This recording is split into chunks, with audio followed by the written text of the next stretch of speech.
ప్రశ్న: కింది పటాలలో ఇచ్చిన భాగాన్ని షేడ్ చేయండి. మొదటిది, పటం ఏలోని వృత్తాల్లో 1/2 భాగం. రెండోది, పటం బిలోని త్రిభుజాలలో 2/3 భాగం. మూడోది, పటం సిలోని దీర్ఘచతురస్రాలలో 3/5 భాగం. నాలుగోది, పటం డిలోని వృత్తాలలో 3/4 భాగం. జవాబు: ఈ ప్రశ్నలో ముందు మొదటిది చేద్దాము. మొదటిదేంటి? పటం ఏలోని వృత్తాలలో 1/2 భాగం అని అడిగారు. పటం ఏని గమనించినట్లయితే ఇక్కడ ఎన్ని వృత్తాలు ఉన్నాయి? 1, 2, 3, 4, 5, 6, 7, 8, 9, 10, 11, 12. మొత్తం 12 వృత్తాలు ఉన్నాయి. వాటిల్లో 1/2 భాగం అంటే 12 × 1/2. 2 12లో 6 సార్లు పోతుంది. అంటే దాని జవాబు ఏంటి? 6. అయితే మనం 6 వృత్తాలని షేడ్ చేద్దాము. 1, 2, 3, 4, 5, 6. ఇది మొదటిది. ఇప్పుడు రెండోది చేద్దాము. రెండోది ఏంటి? పటం బిలోని త్రిభుజాలలో 2/3 భాగం అని ఇచ్చారు. పటం బిని గమనించినట్లయితే దానిలో ఎన్ని త్రిభుజాలు ఉన్నాయి? 1, 2, 3, 4, 5, 6, 7, 8, 9. మొత్తం 9 త్రిభుజాలు ఉన్నాయి. దానిలో 2/3 భాగం అంటే 9 × 2/3. 3 9లో 3 సార్లు పోతుంది. అంటే 2 × 3, దాని విలువ ఎంత? 6. ఇప్పుడు మనం ఈ 6 త్రిభుజాలని షేడ్ చేద్దాము. 1, 2,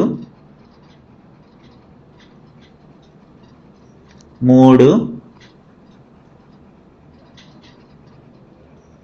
4, 5, 6.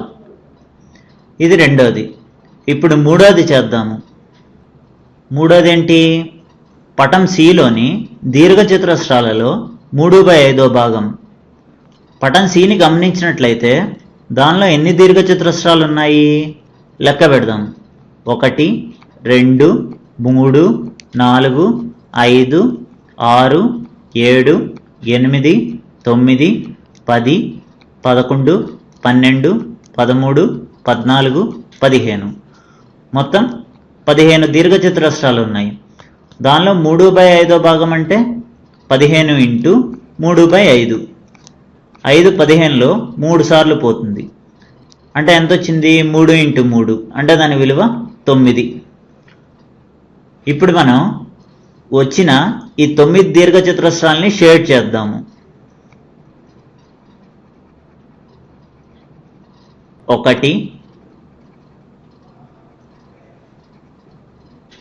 2,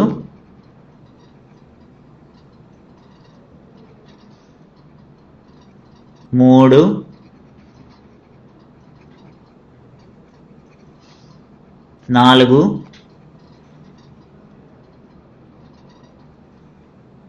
5,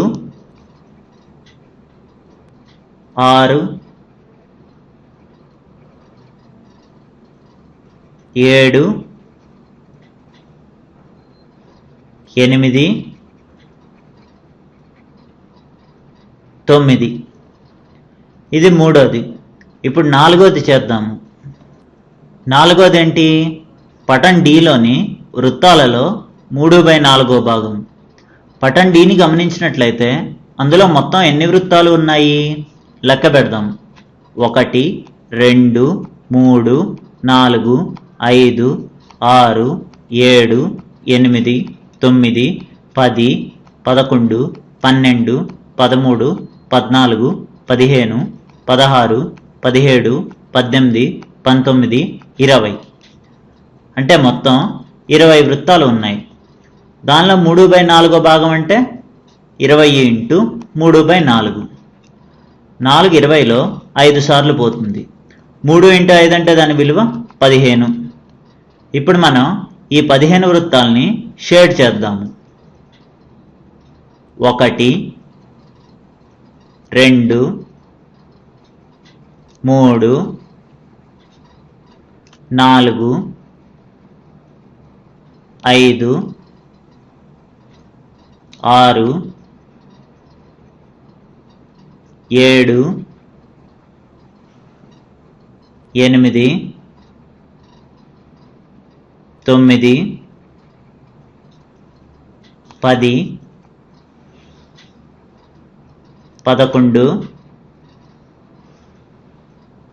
12,